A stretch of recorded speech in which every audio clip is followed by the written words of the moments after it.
Everyone, welcome back to my channel Read With Me once again. And today I have come with another beautiful short story from this collection, Grandma's Bag of Stories, written by Sudha Murty. Let's start. Payasam for a beer. Aja and Vishnu Kaka were planning something. They could be spotted grinning and nodding and whispering. The children were dying to know what it was.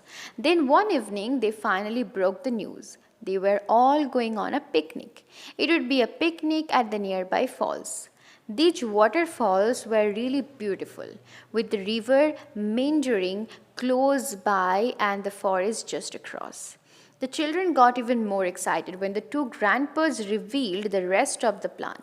Tomorrow would be a rest day for Aji and Sharan's mother because all the cooking would be done by them and the children.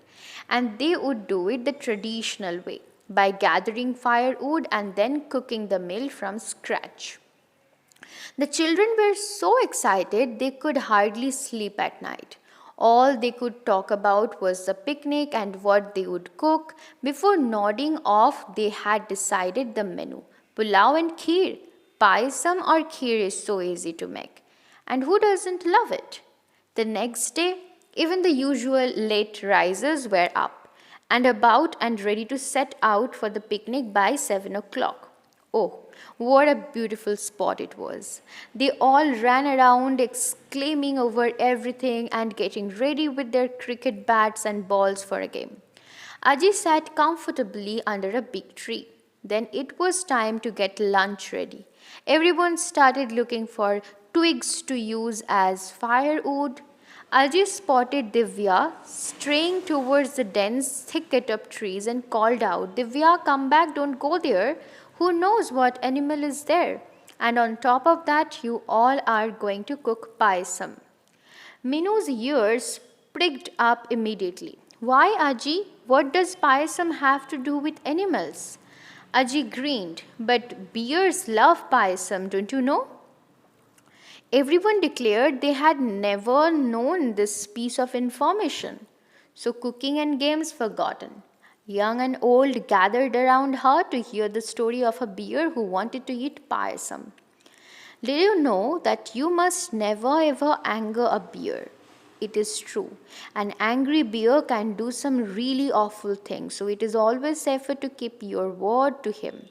Poor Mohan and Vasanti didn't know this and tried to trick a bear and see what happened to them. Mohan had a banana plantation where he grew delicious bananas. He also had a huge mango tree that provided him with baskets of juicy mangoes every summer. He would sell these fruits in the market and lived happily enough with his wife Basanti. Once his trees yelled and like exceptionally large crop of bananas and mangoes, and he decided to sell them in the market in the city where he would get a higher price for them. So off he went with his shacks and baskets to the city. There he sat in the market, sold everything that he had brought, and made quite a bit of money. At the market, he ran into an old friend, Amar. Mohan and Amar were overjoyed to see each other after many years. Come to my house, dear friend, insisted Amar. Let us enjoy a good meal and talk about our childhood days. Mohan thought this was a wonderful idea and went with Amar to his house. There, the two friends ate huge quantities of rice, dal, lovely vegetables, and all kinds of sweets.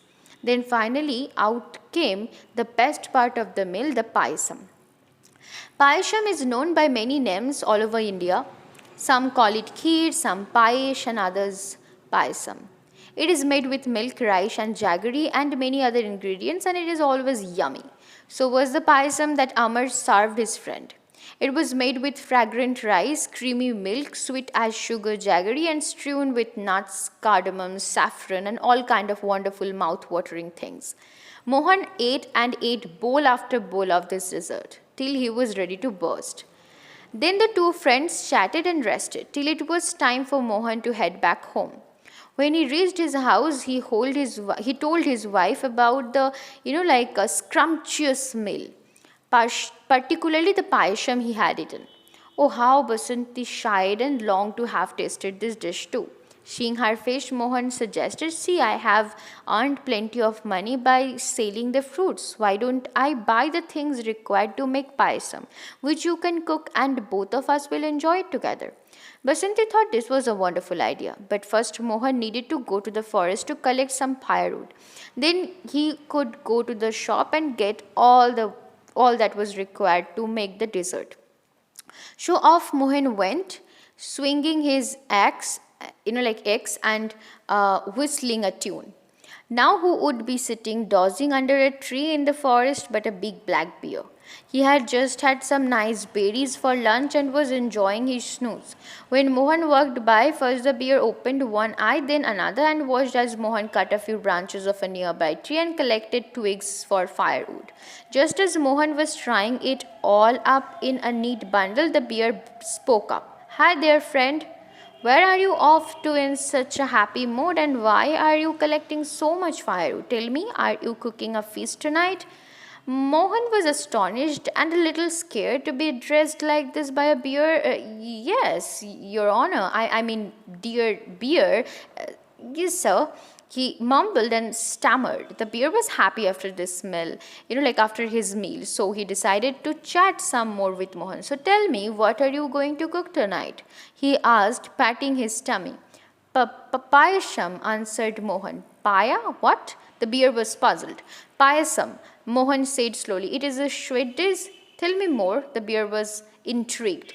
So Mohan described payasam and how it was made, and he talked about milk and rice, nuts and jaggery. The bear's eyes started gleaming and his stomach started rumbling, and he realized he absolutely, totally needed to taste this wonderful human food. "Oh, Mohan, my friend, do let me come and share your payasam tonight," the bear begged. Mohan was astonished. A bear as a guest for dinner? Who knows how much he would eat? But neither could he say no. That seemed so rude, and the bear was looking at him hopefully. He shied and replied, "All right, you can come, but to cook so much payasam, I will need much more firewood. Can you bring that with you?" Cunning Mohan thought he would make the bear do this work for him so he would not need to come to the forest for the next few days. Yes, yes, the bear jumped up. "Just tell me how much firewood you need. 10, 20, 30 bundles? 50 would be enough," decided Mohan. Then he slung his bundle of firewood over his shoulder and went back home. On the way, he bought lots of milk, rice, and everything else they would need to make the payasam. When he reached home, he told Basanti about the unusual guest who would come to share their dessert, so Basanti cooked a huge quantity of payasam. She added lovely nuts, aromatic saffron, sweet cardamoms, and many wonderful things into it as she cooked. Oh, how marvelous the payasam smelled. Unable to wait any longer, the two started eating, helping after helping of the dish, without waiting for their guest to turn up.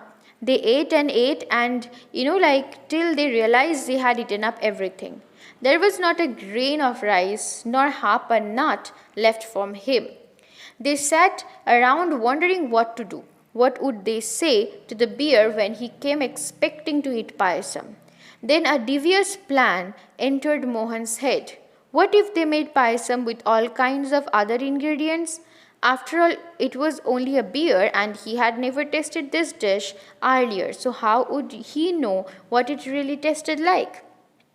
The cunning man and his wife then took a little bit of milk, added lots of water to it, threw in a handful of rice, and instead of jaggery and nuts and spices, they added pebbles and sand and cardamom husks and stirred the mixture till it cooked somewhat like payasam. They placed the brush pot filled with this in front of the house and went and hid in the bushes somewhere at the back.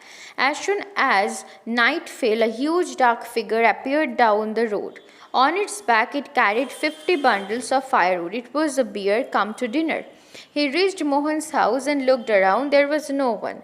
Then, right in front of the house, he spotted the pot full of payasam. Unable to wait any longer, he flung down the bundles he had carried and fell upon the payasam. Only after he had eaten more than half the pot full did he realize something was wrong. The milk was watery, the rice was half cooked, and there was horrible grit and pebbles between his teeth. Ugh! Oh, how angry he was now, furious. He shouted out for Mohan. But Mohan was cowering behind the bushes and did not reply. Now, angrier than ever, the bear spotted the mango tree and rubbed his back against it. The mangoes came raining down. He shook the tree so hard the bear continued to stamp and shake the tree till it fell with a huge crash right onto the banana field and crushed the best banana plant. Seeing the firewood he had carried all the way from the forest lying around, the bear started throwing them around. One fell into the oven in the kitchen and set fire to the house. Soon Mohan and Vasanti's house was in flames, his field in ruins, and his prized mango tree destroyed. Finally satisfied that he had taken his revenge, the bear stormed back into the forest. When Mohan and his wife crawled out of their hiding place and came back home, they saw everything was in ruins.